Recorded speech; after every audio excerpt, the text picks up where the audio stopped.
Welcome to Baby It's Cold Outside. My name is Patricia Rawlinson and this is the funnest little project to do. It's created on a little sled, has holes for a rope so you can hang it on your door, make it into a little wooden banner if you will. This project's a lot of fun. We've used chalk lettering, which is so much fun and so easy you wouldn't believe it. We've done it with stencils. You don't have to. We've got line drawings in the pattern. We've used Basecoat stencils and things for some of our detail as well, but once again, you don't have to do that either. You can go traditional or you can go like the shortcut stuff. We've done a great faux finish background, which is just slip slapping and loose stencils all over, loose snowflakes all over. We've used our crushed glass glitter to good avail, and I think it's a fun project and I think you're going to really enjoy it. Right, when dealing with MDF, we want to go ahead and seal. So I've got some multi-purpose sealer. You can use this for indoor and outdoor products. Okay, and to seal this, I'm going to use a mushroom sponge. The mushroom sponge you can use either side, and you can use the middle. So if you have something like, we'll use this bottle for example, something that you want to base around, it cups all the edges. It's really kind of magical. It's got a handle built into its design on either end. And what's nice about this is it keeps my hands out of the mess. So I'll just go ahead and varnish that. And it allows me to tap off over here. So I'm using a scant amount and I'm not getting bleed over on my edges. See how clean that is. And then it'll cover a big area like the sled really fast. This sled is designed so that it has little stoppers right here. So you can just pop these in. You could use a little tacket or some kind of tacky substance. There's so many kinds on the market, and you can pop them in there and then pop them back out for flat storage off season. And in between coats and while I'm waiting for drying, I'll just put it in a plastic bag. Don't keep it in there for very long. And then to wash out your mushroom sponges, you just rinse and squeeze under cold running water. Don't use soap because then you'll have soap residue in your sponge. Okay, after you're done, if you have a little bit of a kind of a roughness, you can choose a sanding disc. This one is really coarse. You can hear. And then this one is really fine, and they have two different grits on each side, and they last and last and last. So let's see, it starts to move. So you can tell the noise level there. And I just need a quick swipe over them to make them work. And yeah, that's nice and smooth. And then when you're dealing with anything that has a slot-based assembly, make sure that you don't overput any paint here or let it drip into the holes, just to be safe. And if you do, a quick little sanding, with your sanding disc can reduce the size. So if you get stuck and you've overdone something, then that's how you would fix it. Okay, we're going to mix Ultra Blue Deep with whitewash. Now what I've done here is I've spit out way too much Ultra Blue Deep. We need about 1 to 4. And if you pretend like they're chocolate chips and you kind of measure according to blobs, it makes it a little bit easier. And we want a middle value, and a value means that it's a middle darkness. So this palette paper is actually value 5, which is the middle value. And it makes it really easy if you squint and your paint kind of looks like it disappears in its edges. I know it's a different color, but if you squint it makes it easier. Then you know that you've reached your value or your darkness of color. If you had black, that would be a 1 value, and if you had white, you'd have a 10. Okay, so I think that's probably okay. And the neat thing about mixing colors is either side of the spectrum you're going to be okay. I'm going to go ahead and use you could use your mushroom sponge again, but in this case I'm going to be using this for the next step anyway. So I'm going to go ahead and get one coat on here. And when I get to my edges, I'm going to sweep away so that I don't get a bunch of drips going down the edges. It's a really good control tip. And just make sure you don't have a ton of paint in your brush. We'll let that dry once we get it based. Okay, I'm getting ready to open a new bottle of Prussian blue, and I wanted to share these pop tops. They come in just a clear kind of muddy plastic, but if you use a little paint adhesion medium and you brush it onto your plastic, you could do a trash can, anything plastic, or soaps, tin, all that kind of stuff. This helps everything stick. Anyway, you put a coat of this on, and then you can mix a little bit in with your medium if you want to, and then you can paint them and give them as little gifts. But what they do is they do a brilliant job. You just kind of put it on that corner right there. They do a brilliant job of opening your paint bottles, and they almost always rip it so that you can easily take off the plastic. They are an amazing thumb saver. I used to have a very calloused thumb from opening bottles, but now I just keep one of these handy and I'm good to go. Okay, I'm going to use some drying time extender, and I'm going to mix it in with my paint, and then I'm just going to get a nice sloppy wet coat. I want some time to be able to blend. Okay, drying time extender will lengthen your, let's get that goober out of there before I can't. Drying time extender will keep everything open longer, and it'll take a little longer to dry, but it's worth it to have the time. Okay, get our coat all wet on there. Go all the way to your edges. You're going to float and glaze on the edges, so it doesn't have to be too exact. If you didn't base coat and let it dry first, you would be lifting to the surface behind, so it's really important that you do base coat and let it dry. And drying time extender does not get along with water, so you don't want to be wetting your brushes with water and stuff, because it'll get sticky. Okay, so here's what we're going to do. We're going to pick up some of our Ultra Blue Deep, and we're just going to create a darker slip slap background. Okay, so that's why we started a little bit lighter.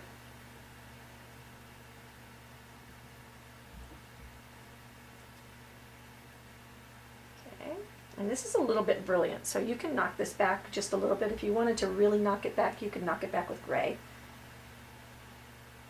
And I don't want this too busy, because if it gets too busy, then our lettering, which is going to be chalk, won't work. Okay, if you need to pick up more drying time extender, do. I'm just making that so it will move.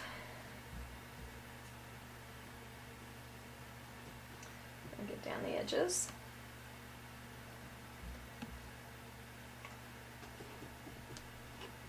This is one of those times when it's a really good idea to go ahead and stand up while you paint, so you can get some distance and you can see better.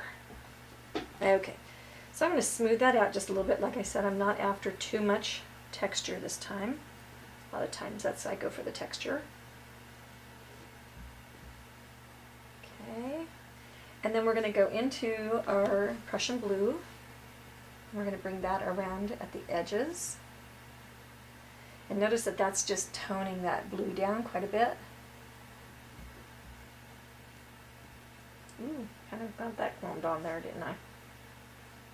And every now and again I can wipe off my brush.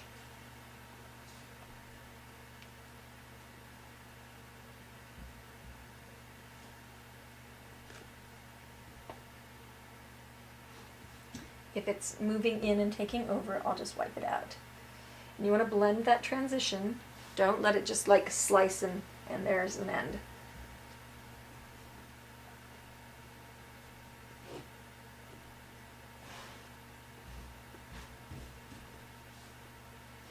Okay, just blend that in.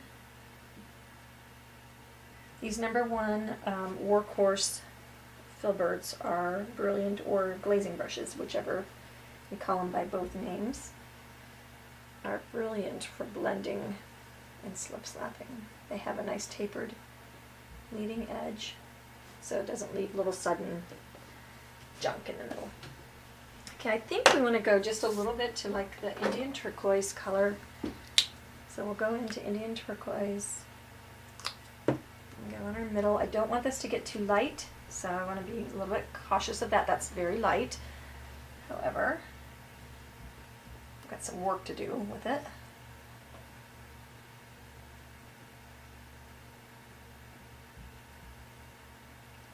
And this will just kind of knock the blue down just a little bit. It changes it from a brilliant, oh my god, screaming blue to something that's got just a little bit of that green hint to it.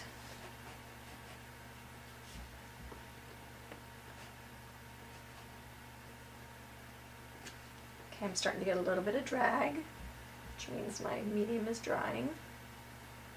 Okay, now I've got some work to do around the edges. I'm not super pleased with that. So let's go, and we could do some dry rubbing and some glazing after, which may be what we need to do.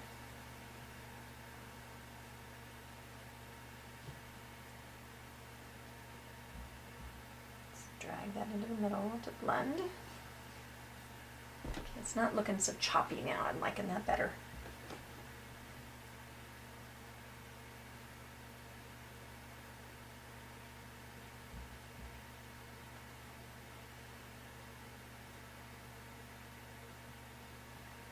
But I still want it to kind of appear painterly.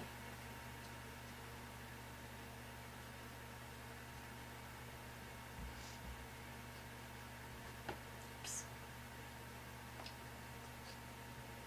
So blending, blending, blending, wiping,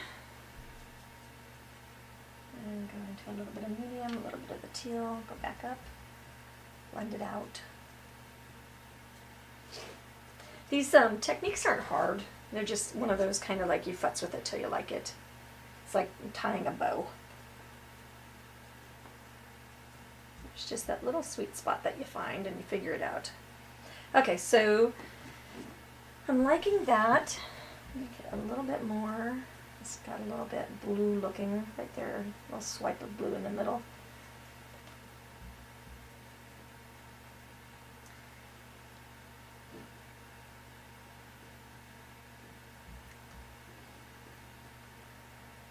Alright, and then we're going to try a little trick. I'm going to put my brush in water. I'm going to get some rubbing alcohol out. Got my drying time extender. This may be crazy. I'm going to put it in my cap. Oops, a little too much in my cap.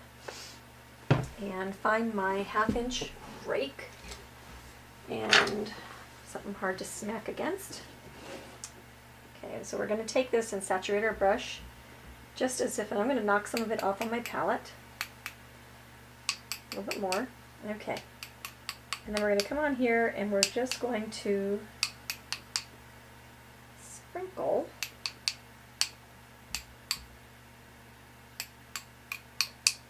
some dots of rubbing alcohol, which will respond with our background and create these interesting background effects. Okay, while I'm waiting for things to dry, I'm going to go ahead and clean my nonstick mat. You just squirt it with water, and I've got a handy scraper here. It's got rounded edges so it won't gouge into your mat, and then everything just scrapes off, so you don't end up carrying color to all kinds of other places. Super handy little gadget. And then I just wipe the paint off with my paper towel, and it's all cleaned up. Okay, I went to pull out my brush to do some dry rubbing and have a little bit of a problem. I think that it's really important to show people how to overcome such problems, because if you go and you leave something to dry, you know, who knows what happened here. It doesn't even look like it has paint in it, but if you leave something to dry, you shouldn't have to throw away, you know, a $5 brush or a $40 brush. So we've got Brush Cleaner and Restore, and it's like filled with all the things you'd want it to say. It's non-hazardous, it's biodegradable, it's low vapor, all those. But the most important thing is if you put a little in this little brush groomer here, I'll wipe that off, then this gives you a well in which to work your brush cleaner. And then these are little pointy ceramic tips that you can scrape through. Okay, and yeah, that's so hard. So watch what happens here. I'll put this in my brush cleaner, and at first it won't budge. Okay, and this is really coated. I wonder if I had like varnish in here. This will take out the varnish. It'll take out just about anything. Oh, I've never seen one this stubborn. Ah, it's getting softer. There we go. And it'll start releasing color, unless what I really have in there is varnish. If you get something, yeah, there we go. If you get something really stubborn, you can wrap it in a little aluminum foil, and you can soak it overnight. Okay, so you can use your little thing here. You can see it's starting to kind of move around. Usually they are not that tough. Oh, there we go. It's getting some movement.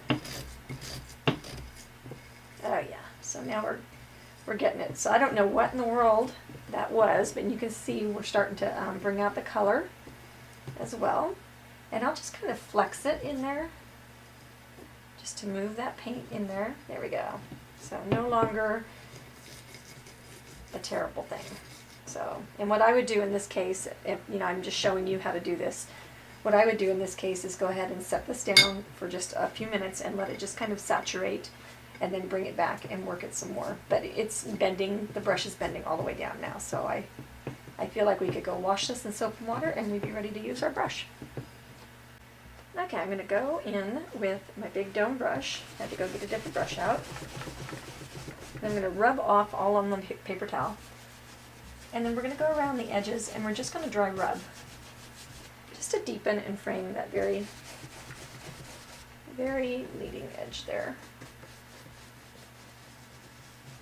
It's nice little round movements.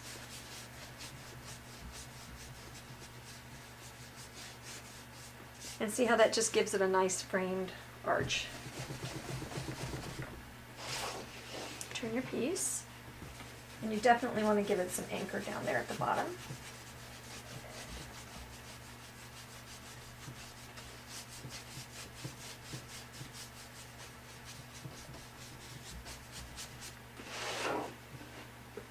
And repeat on the other side. Okay, I want to add some snowflakes, but what I don't want to do is add anything too bright. So we're going to just push that on. I'm going to use a little bit of a mix of colors. In our dark area, we'll add a little turquoise color. And then we'll bring it down, add just basically only turquoise. But I'm dirty brushing with this big old brush that has a lot of this Prussian blue. Okay, I've got a little bit of tack it over and over on the back. You want to be careful about lifting. My paint is really fresh, so if you use the tack it while it's fresh, be gentle. So we'll just scumble on some snowflakes. That'll just give us some movement. Go into a little bit brighter.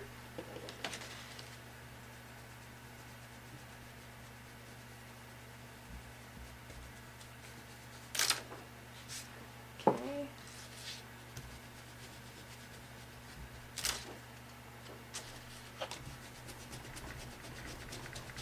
And that'll change colors as it wears off, which is kind of cool.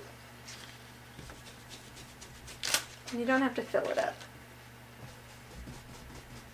If you get any hairs releasing because you're scrubbing, just wipe them off.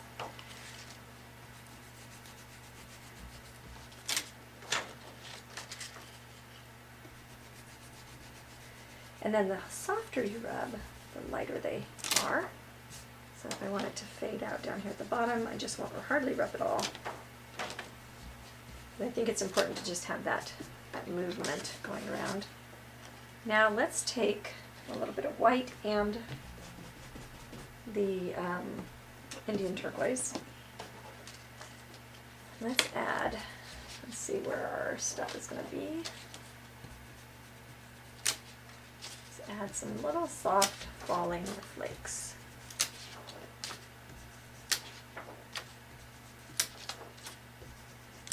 We can also do this after.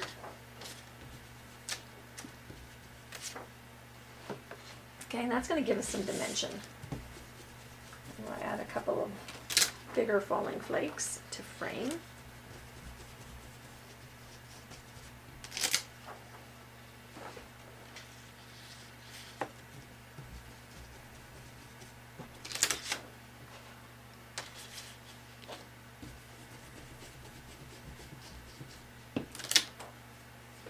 Yeah, I think that's looking pretty good.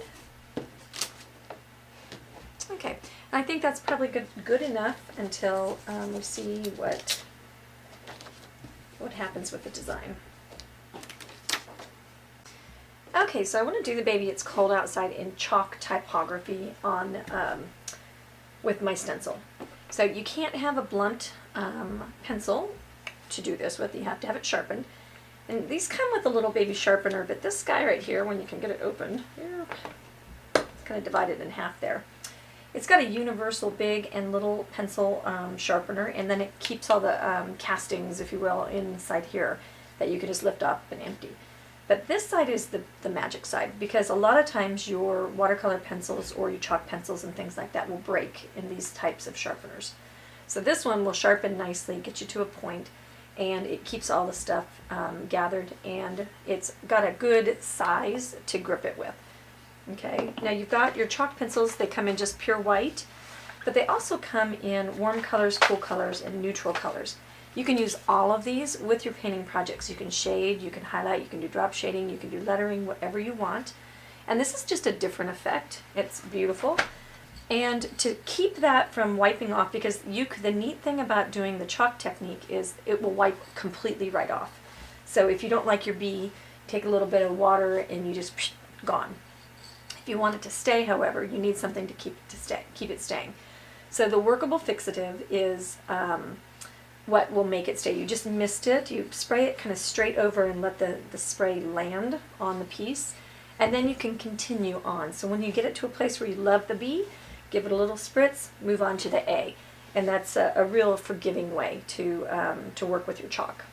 The other thing that I like is that my Ghostwriter has a ceramic lead that acts exactly like chalk, but it's super fine. So I can get into all of my little corners and details. Okay, and I can just get that started in the corners. I wouldn't use that for the whole thing, but anywhere where things got really small, like over here, I will want something with a lot of control. Okay, so I'll use this for the tiny areas, and I'll use this for the bigger areas. Okay, and then we'll just fill in. When you get into the corners, you can use the little thing to get the sharp edges.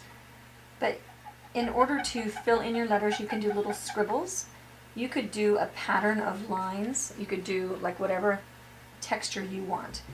We'll blend these when I'm done with this with my new brushes, the ink paint and chalk brushes. They're actually not my new brushes, but they're brushes new to me. So I'll just continue to fill everything in until I like it. Then we'll take the stencil away, we'll blend, we'll clean up, and then we'll mist. Okay, I'm going to use the medium flat blend. And what I want to do is I want to create that chalky kind of look, so I'm going to blend my chalk letters. These are a super kind of soft brush, and it's going to create just a little bit of that kind of chalky fuzziness.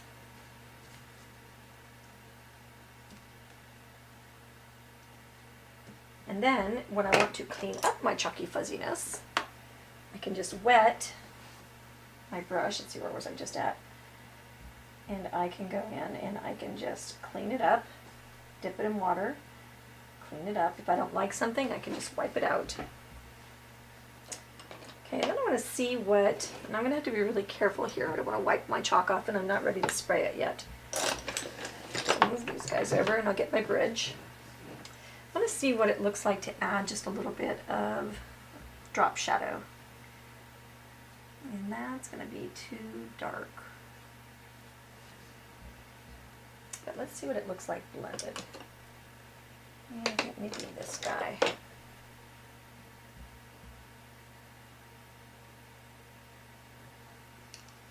might just work. Let me get a little bit more on there.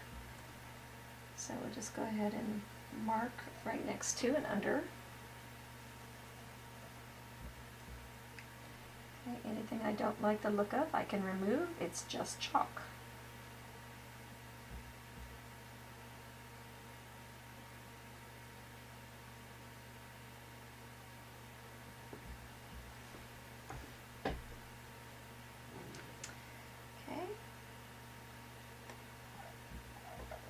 Black has got really good coverage.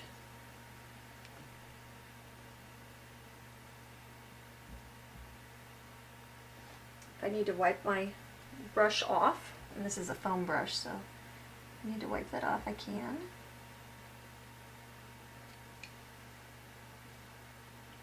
And that's making the letters pop just a little bit more.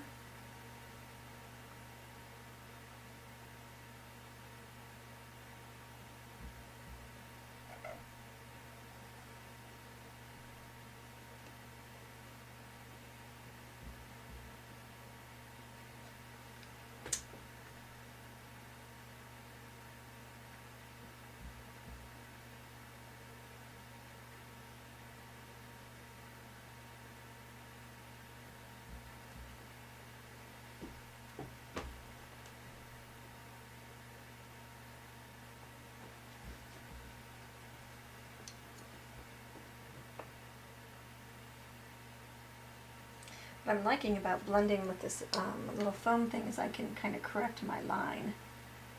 Like I didn't start that one quite close enough, but I can correct it and nudge it over just a little bit.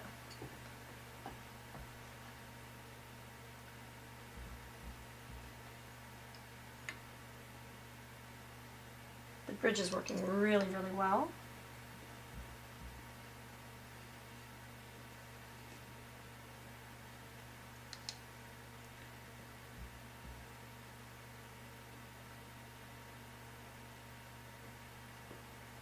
And remember, anything that you need to clean up, you can absolutely clean up. Okay, now I'm kind of decorating. I'm using a little bit of water to dip my chalk pencil into, and I'm creating a little bit of drop shading. I'm going to go in some little detail. Okay, and I think that adds just that chalk typography kind of look. And I've got tape on my stencil. So we'll go over here. And remember, you can't smudge through this. This is really important.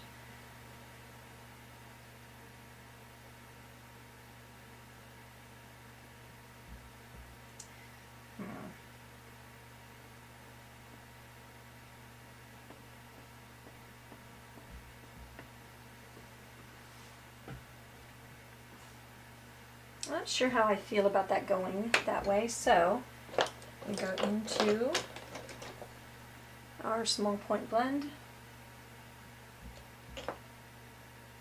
and I like that.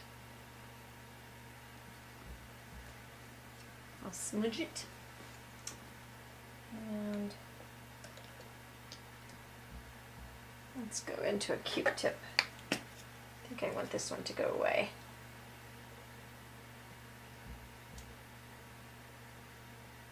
So just smudging. Go back in, clean up.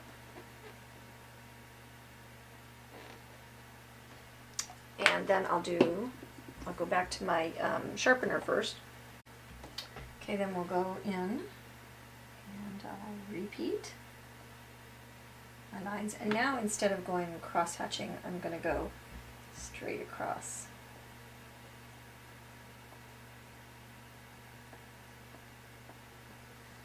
Yeah, I like that better. It keeps the eye going kind of in the same uniform way.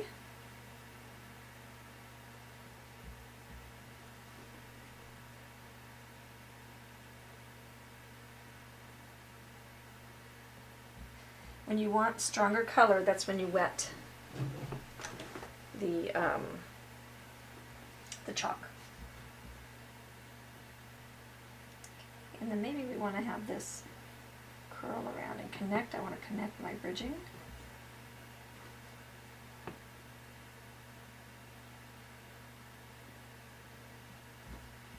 And anywhere where you want it really bright. Oops, except where you don't want to flood.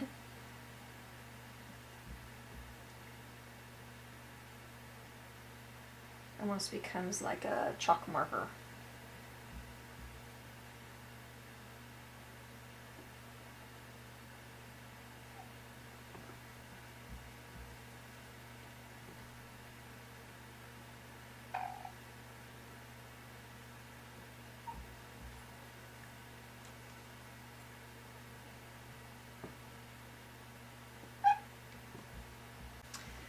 Okay, I'm going back and I am blending just a wider shadow just by rubbing the dirty blender. And that's giving it a much more faded look, which I'm appreciating a lot. You could go add a little bit more if you needed to. Yeah, this looks just a little bit cramped and close. Okay, I've added some, I'm using my wet pencil, I'm adding some drop shading to the other side in white. And really wetting that pencil is brilliant. It just gives it a much more kind of almost markery look. Don't let it get too swimming, but don't let it get too dry either.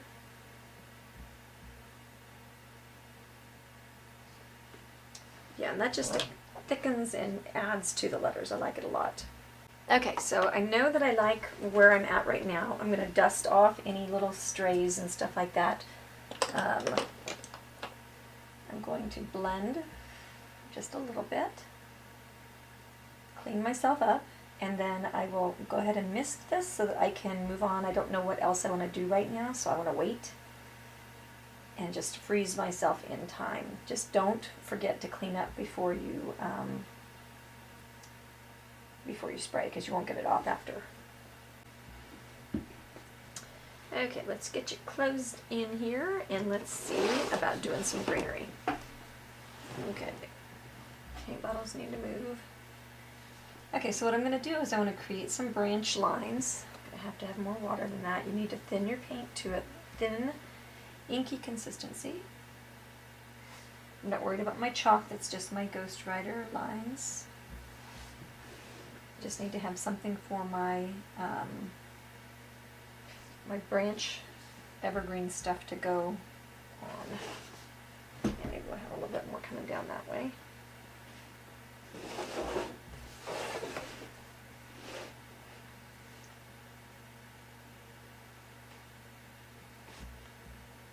The little house is going to sit right on top of this.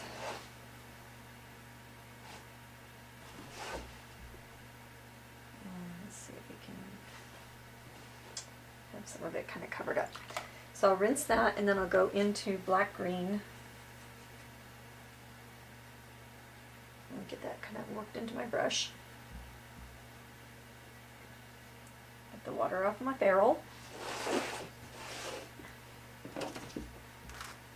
Okay, so what I'm going to do is just pick a branch, and then we're just going to make the pine boughs. So just little long, curly, graceful boughs. And the first ones will be dark because we want to be able to fill in the background. If you lose something, don't worry about it. Just go find it when you're ready. Just put it back in. I'll go ahead and build this guy and then go to the next ones. Go ahead and start with the back, the furthest back one, which is probably this middle one. I'm probably doing it wrong. Okay, see how that's just going to start giving us that eyebrow kind of foundation. So I'll go ahead and get the rest of them done off camera. Okay, so I've got the first layer, or a couple layers of greenery done. Now I'm going to go into plantation pine. And we're just going to build it up. Okay, so same technique. It's just going to get greener.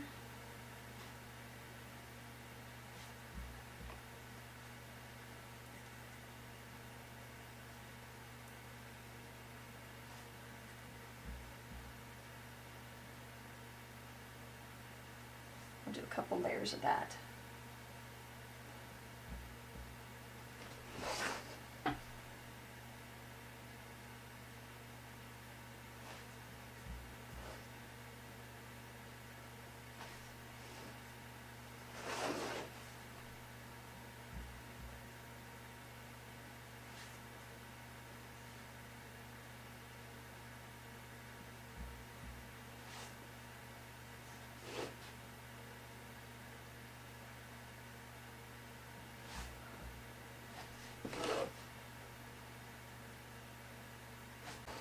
Okay, so we're going to build our branches. We're going to use a short bright brush, and we're going to build our branches. We're going to start with our, oops, get the right side of our brush.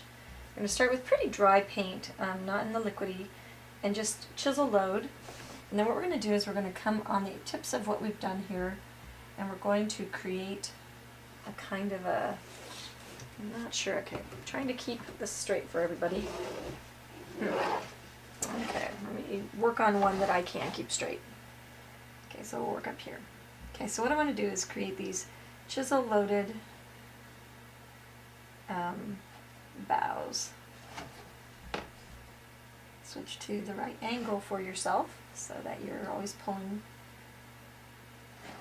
And then we'll fill in up the middle just a little bit as well. Okay, so I'll fill in these.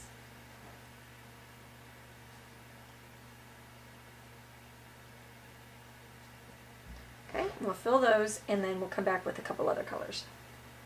Okay, as I'm doing this technique, I'm adoring how I can just take this brush and just make it go in the direction I want. It's almost acting like a round brush. It's doing a really good job of just creating flow where I needed it, I'm not doing my paintbrush much good. I doubt that it'll be great for floating after I'm all done wrecking the tip of it, but it's doing a great job of being a chisel brush. So I think this can be my new chisel brush instead of my floating brush. Okay, so now we have a foundation of color there. So now we'll go into holly green. Okay, and now what we're going to do is we're going to do the same thing. We're going to watch that we don't put them all even.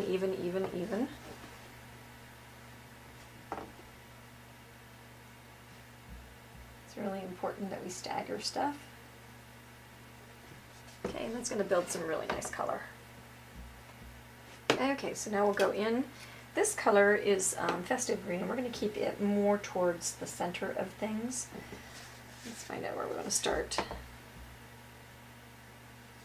We don't want to bring the bright color way out.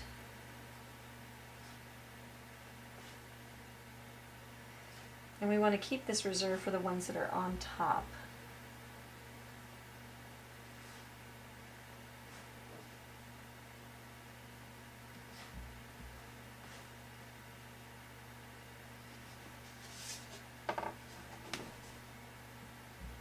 I think I'm going to have a giant birdhouse sitting on top of there, so I don't know that I want to give it too much brightness.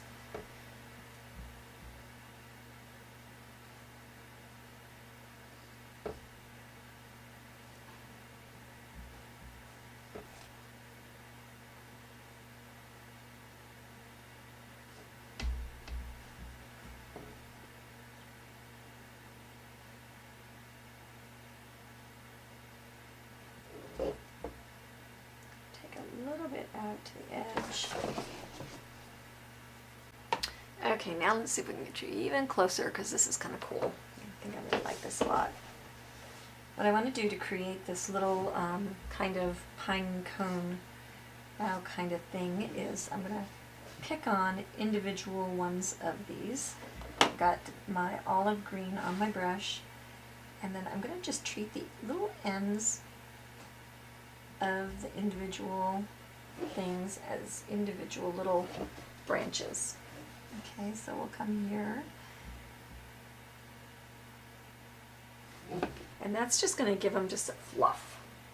Like, it's hard to believe that we started out with just, you know, that kind of little bit of something going on, and then suddenly we end up here. Okay, so that's how we're going to get brightness and fluff in the middle. Okay, I'm going to stop there, and I'm going to go into my white with my chisel brush, and I want to strengthen this. So here's what I like about the chalk. See this kind of grainy, awesome, not blended fadedness. Love that. What I don't like about it is I don't want to work real hard to get my whites to come up very bright.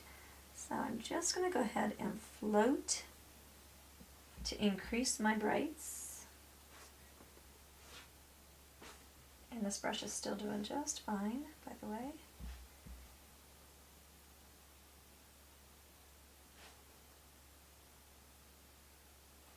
Okay, so that I'm going to beef up my color, because otherwise I'm going to lose my letters into my busyness. So then I'll fade that, but I don't want to take away all the chalkiness. Love the chalkiness. And I'll just walk my way.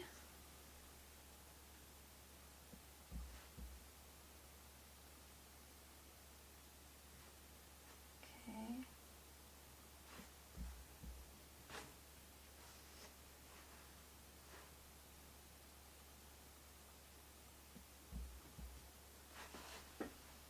And fingertip blending is always the best. So see how that's just beefing up the color. That will allow me to do all kinds of things and not have my letters be outweighed.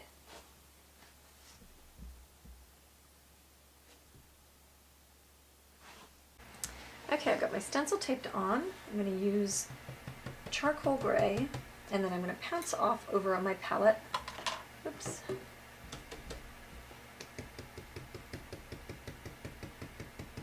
Just go all the way up to our roof line. I don't need to take it all the way to the edge. I'm going to do a lovely barnwood kind of effect on this birdhouse.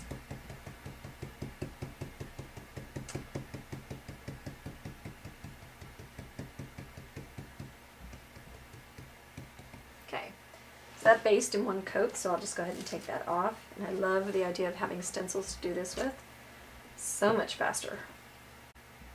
Alright, we're going to apply weathered wood, and I want to follow the lines of the house. So we'll just put a little bit, and we need just a scant bit.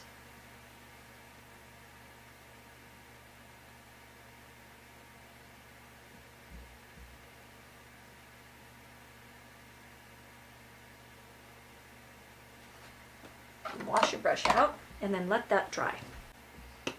Okay, we're going to base our little birdies with antique rose. Definitely tap off so you don't end up with squidgy edges. It's hard to repair a background that's detailed.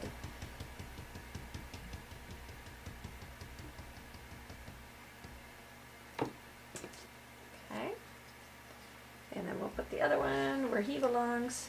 Okay, we're going to pick up neutral gray.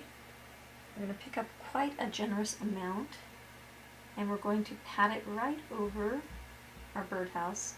And you're going to have to be careful, you might need to clean up because we're putting so much on. Going in the angle that we should go.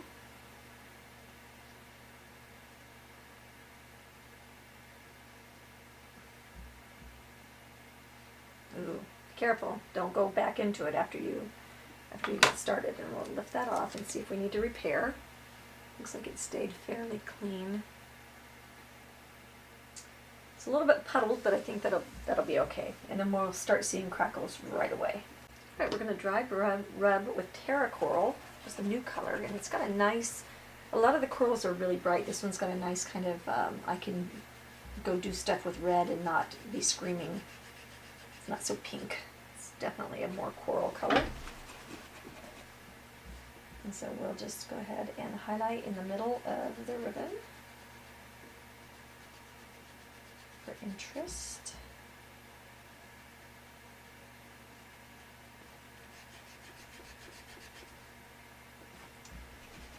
Dry it all off on our paper towel.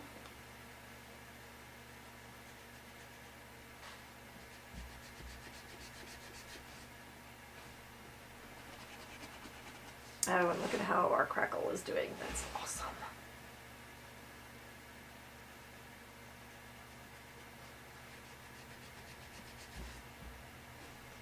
Okay, if you're still wet and it starts kind of digging a hole, you need to get out of there and get it dry.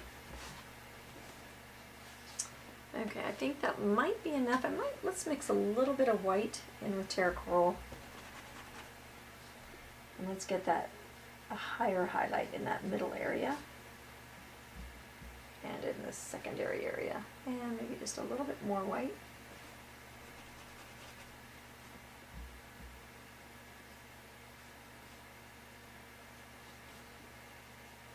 And that just brings that forward.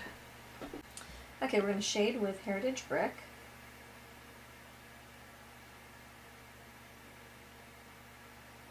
Just going to round your little corners out.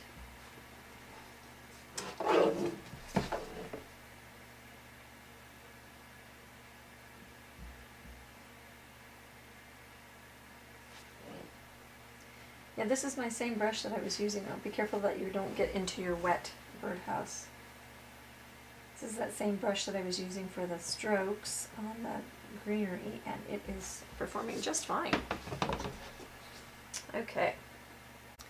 Okay, we're going to go ahead and kind of glaze shade with a little bit of Country Red.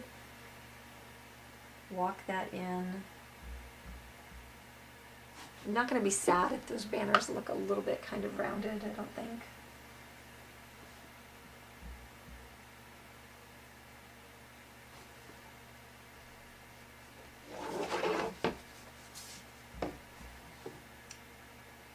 stay out of your stuff.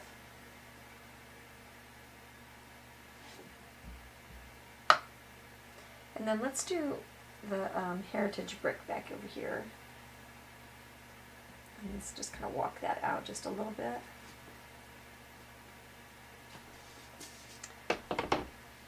So if it's a brighter color, it will come forward, and if it is a darker color, it will go back. And so we'll use that knowledge to help us create depth. So then we'll go into soft black, and we'll look for where we can touch. All the things are wet.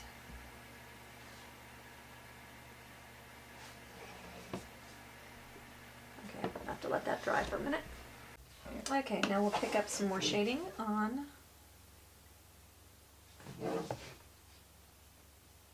our ribbon.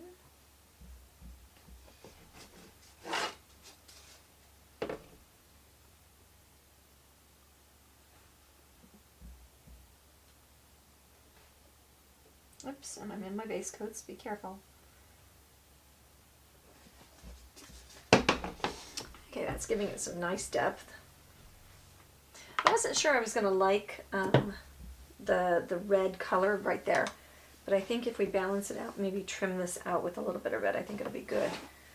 So we want to go on to our birdhouse that's dry now, and we want to streak it with a little bit of driftwood. Okay, we'll dry that off on our paper towel just a little bit.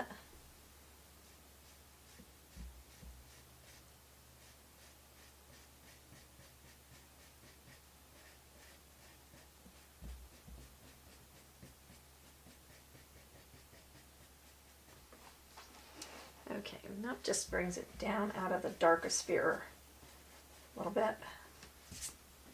And maybe we'll bring in just a little bit of that white in with it on the front, just to kind of carry those colors up.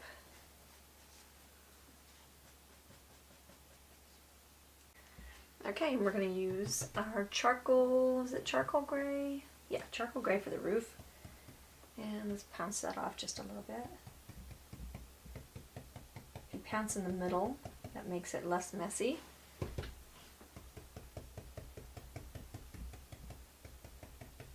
That should coat in one coat.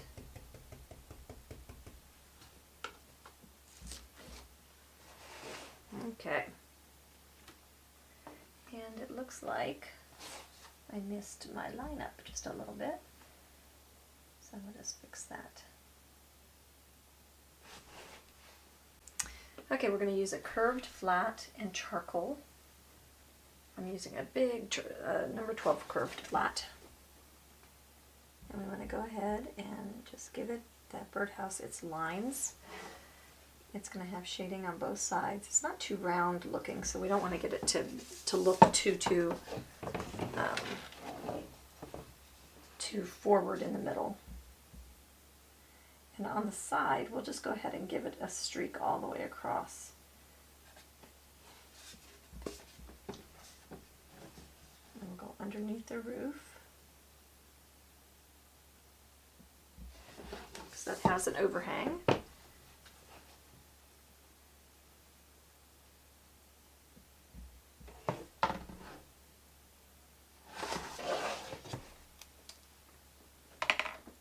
Okay, and then our roof would have just a little bit. We'll use some charcoal gray. I'm going to be snowing on this roof, so I'm not super worried about this, but it's just a little bit of extra detail. Our roof would have just a little bit of an eave kind of thing going on. And then let's go ahead and just highlight the roof just ever so much.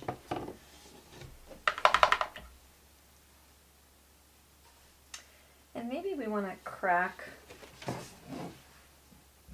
couple places here. So we'll come up here.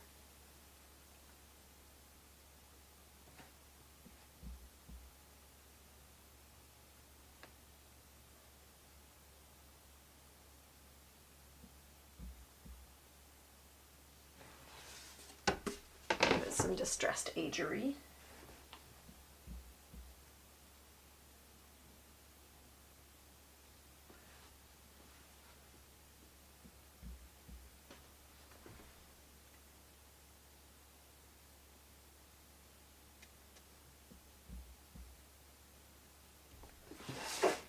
Same thing for our roof line.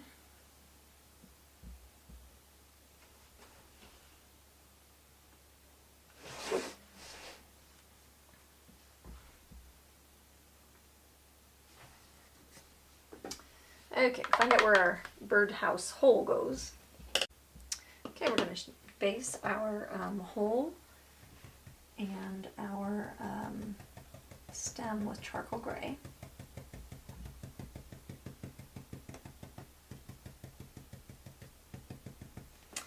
And while you're wet, you can just go ahead and do a little bit of floating while stippling with your black if you wanted to.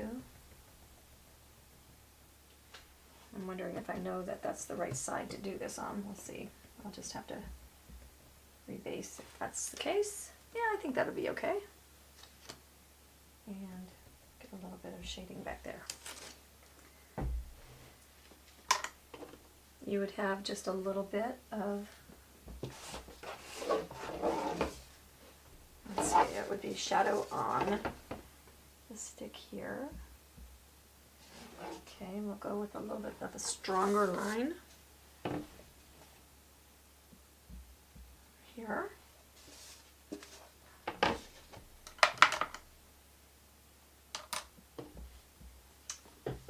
And then we would go with some charcoal gray, I think. No, we'll go into neutral gray. And we'll highlight. It's going to blend just a little bit, so we got to be careful with that.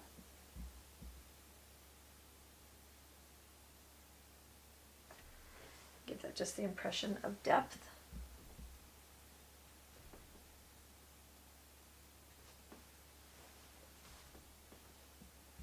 And then we need to drop a little shadow in there.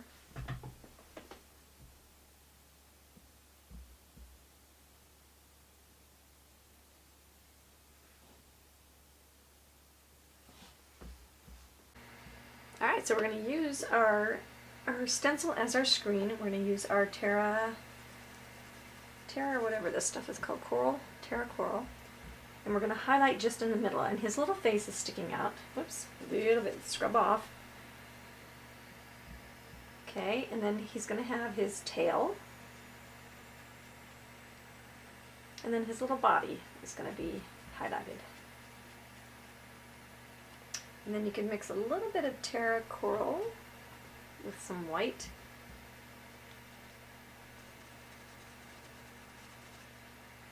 And you could bring that forward just a little bit more.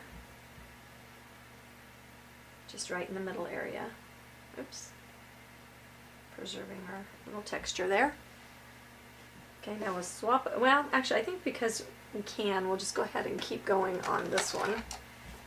And we'll bring over, let's bring over some of the heritage brick. You want to hang on to that nice and tight.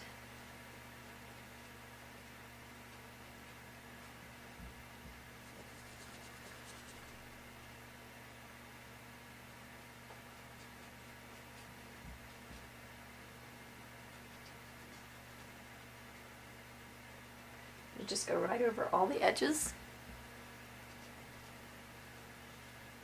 And maybe we'll mix a little bit of soft black in with that because it's not really doing what I want it to.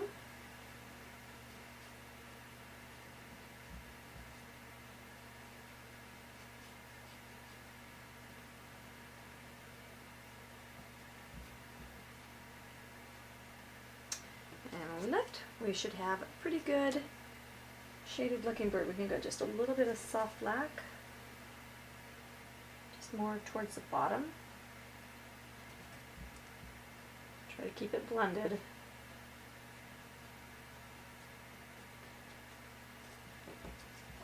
Okay.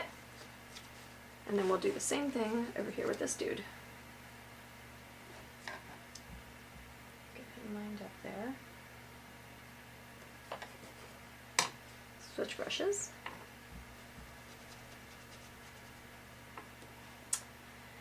Let's see, he's got his little face.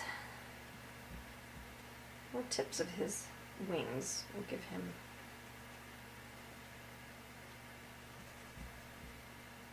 And he's going to have a nice full belly.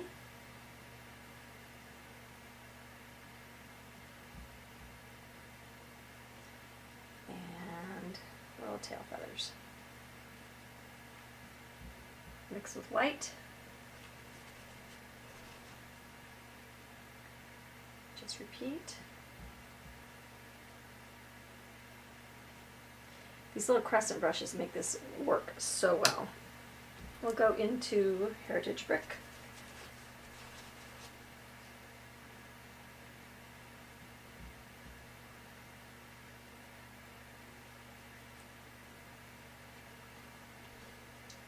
Repeat.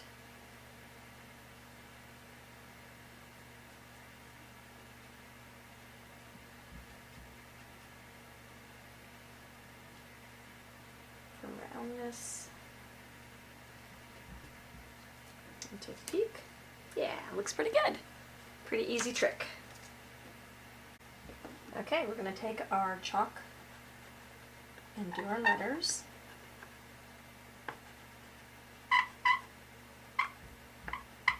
Because of course we're going to squeak, right?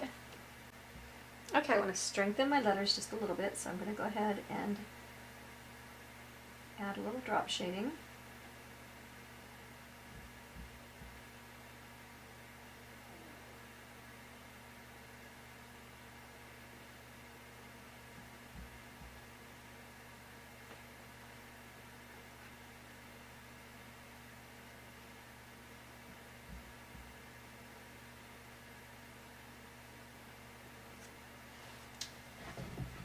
Okay, that's better. And I think we'll go ahead and add a little bit of the dark drop shading. Okay, I've got my black.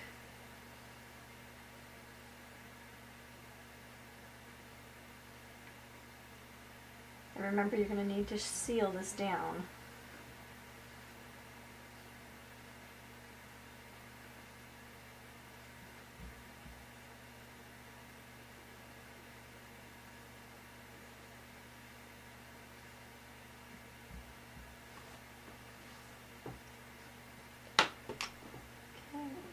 Smudge. Don't press real hard, you just want to kind of float above the surface.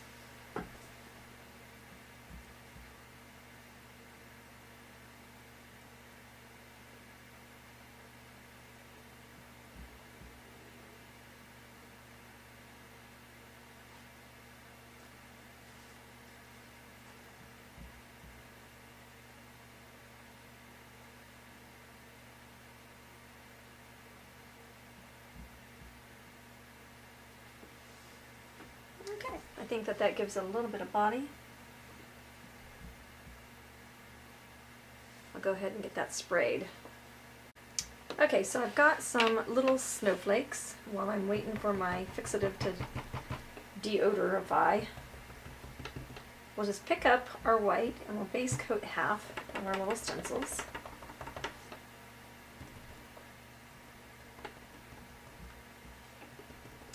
Don't know how many I'm going to need.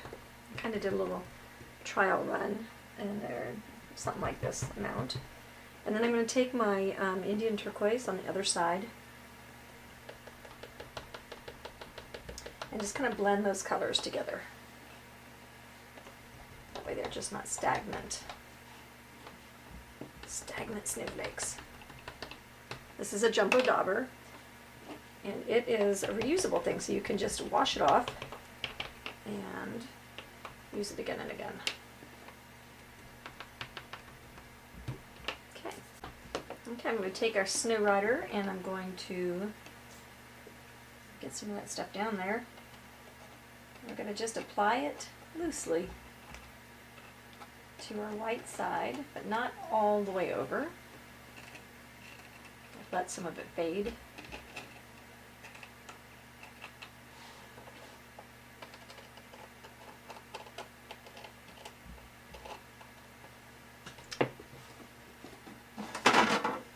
We'll take a little beading glitter, a little glitter tray. Glitter's kind of expensive, so you want to be gentle with throwing it away. This is the crushed silver glass glitter, And it actually isn't glass. I was kind of worried about that when I first got it, but it isn't glass. These like little bits of plastic that look like glass. They do a good job. Okay, and then we'll just take this and set these off to dry. And repeat. And then we can just take the little pop end off of this and then dump it right back in. See how that just collects it all right down there. Much neater. Okay, I've got some milk chocolate. I'll pounce over there, and we're going to make his little beak, milk chocolate. We'll let that sit for a second, and we'll do his eyes with soft black, and then I'm going to do them with a little bit of lamp black as well. And we'll go back, dip into a little bit of golden straw, and just highlight his beak. Oops, I'm carrying snowflakes. Okay, so he's got just a little bit. Yeah, I think the soft black eyes would be fine. Then we'll repeat with our other birdie.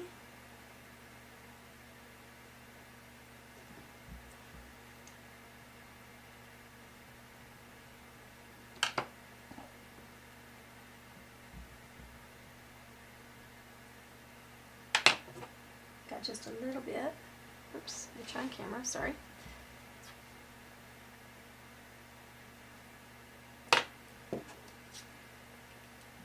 Yeah, that's nice and easy.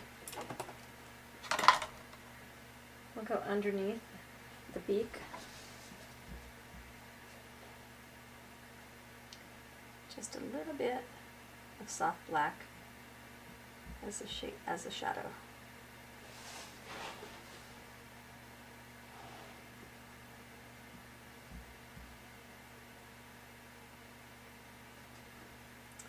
A little bit beaky split.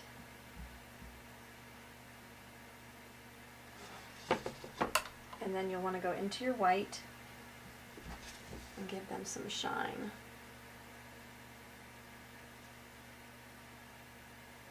And looking towards each other. And I think my beak could be highlighted a little bit more too.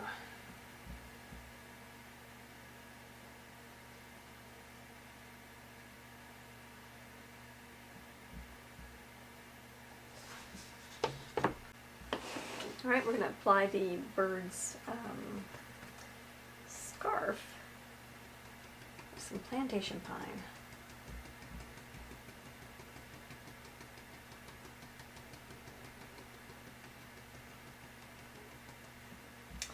Let that set for a second.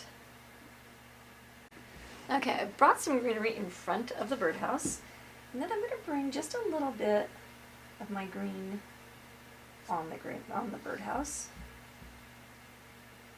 just to bring that color around a little bit. I'm trying to figure out if I can bring it down somehow else as well.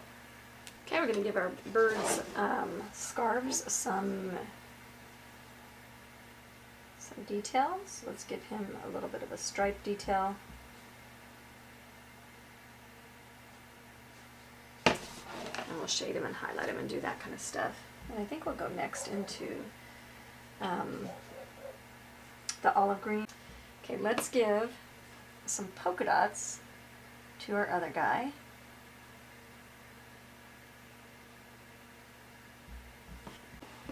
Okay, we'll shade this scarf with black green.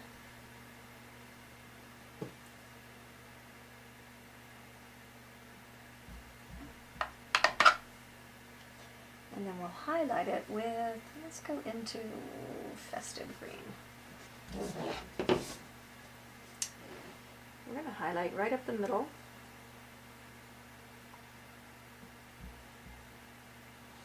And then maybe just a little bit of olive green.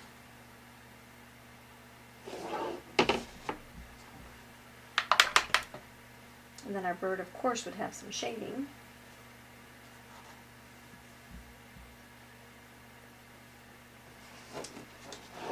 Under his scarf, and we'll do that with deep burgundy on his head.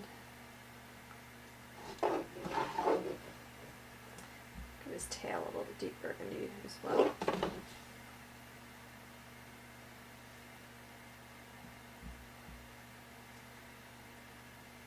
Valley of Deep Burgundy.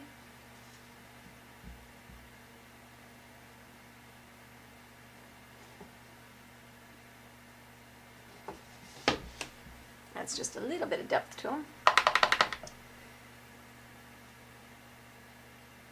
Okay, this I have to wait for, and I think I'm going to have to put the hats on these guys. I kind of didn't want to because I thought it was going to be too much, but baby it's cold outside means baby it's cold outside, so we need to have the things. Okay, so we'll go with, let's go with a bright green earmuff to pick up on the outfit. And then we'll go with a bit of milk chocolate for his holdy thing that holds the earmuffs together.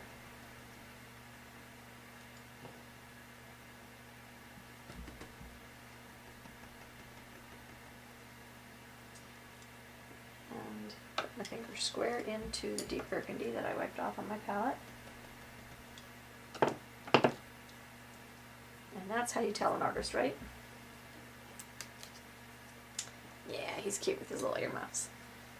Okay, we'll give a little princess here a little blue hat.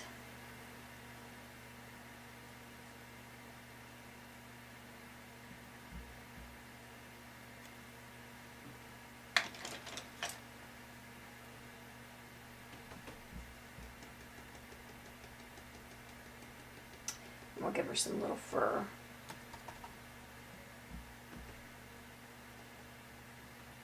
But we'll do that after. Okay, so we'll go into a little bit of olive green and we'll fur up his earmuffs, and then olive green plus white.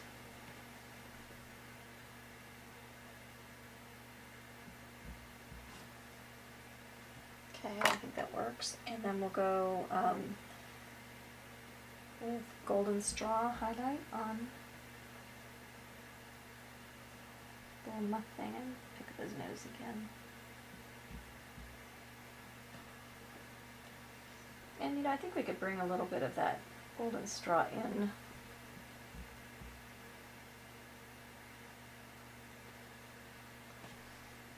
To their house.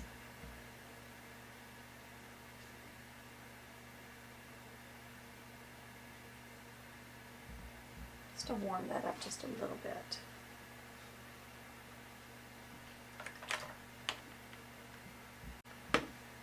Okay, we're going to get into, let's get into some Prussian blue. Wow.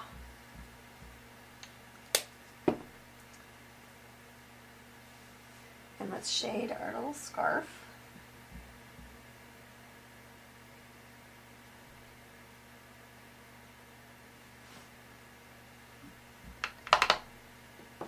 And let's go ahead and get into some white. And we'll highlight the scarf and the hat. We'll take and we'll stipple in the fur on the hat with some white. And we can give him a few little tassely things there. And do the same on the other one with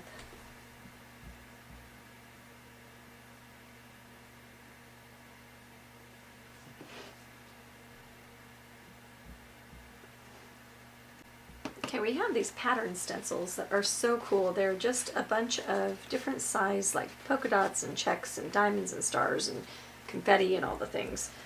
And I am going to use this, and these come, you can, they come in a little wheel, and they're all hole punched in the corners so that you can just have like a little dial a pattern. And I'm going to go ahead and take that off because in this case I don't think I can do this very well with it connected. Okay, and I've taped off, measured and taped. Okay, I've been thinking since I started this project that it needed some weight.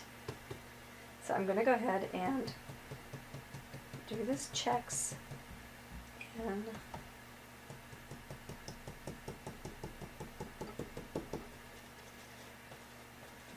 little bit of turquoise.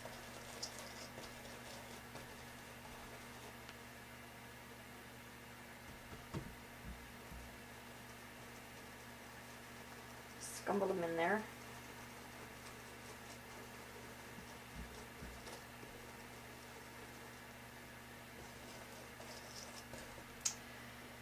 And it's kind of cool looking, isn't it?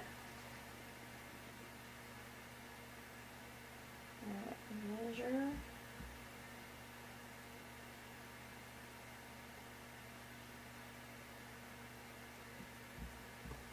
These textures have leopard skin and all kinds of things like that. There's a lot of really fun things. Zebra skin. Hey, that's pretty even. Let's see how that looks. Yeah, getting cute. Okay, we're gonna go in. Ooh, you know, I think I'm changing my mind here. I had it in my head that we were gonna do these bands in red, but I think they're gonna be green. I'll do them in holly green.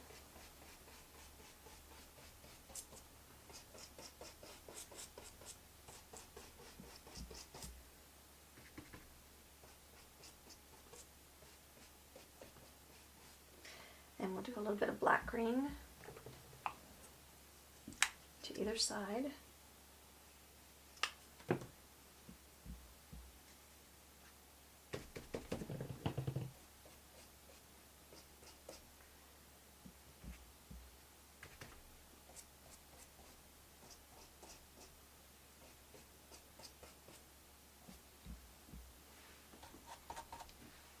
And we'll go into olive green for the middle.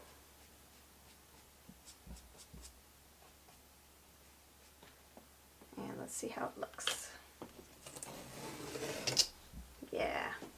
Brings that green down out of the rafters just enough to be doing its thing. And now I have to figure out what to do with the rest. Okay, I need to bring a little bit of red around too. So I'm going to bring a little bit of red in his roof. I think I'm going to bring a little bit, let's get a little bit of holly kind of action or something going on. Buried my paper towel. Let's bring just some scumbled red down in this corner.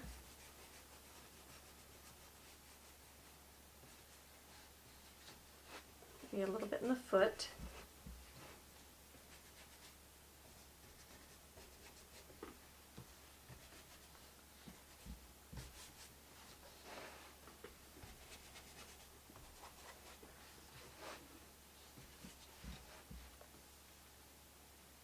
Okay, and I think we are about there. I don't know that a little polka dot action wouldn't be amiss over here on these checks. I think that might be kind of fun. Although if I put my snowflakes there, that might not be the case. So let's see what we do once we put snow and stuff up here. Okay, so we know we want snow to come dripping off of the roof line of the birdhouse.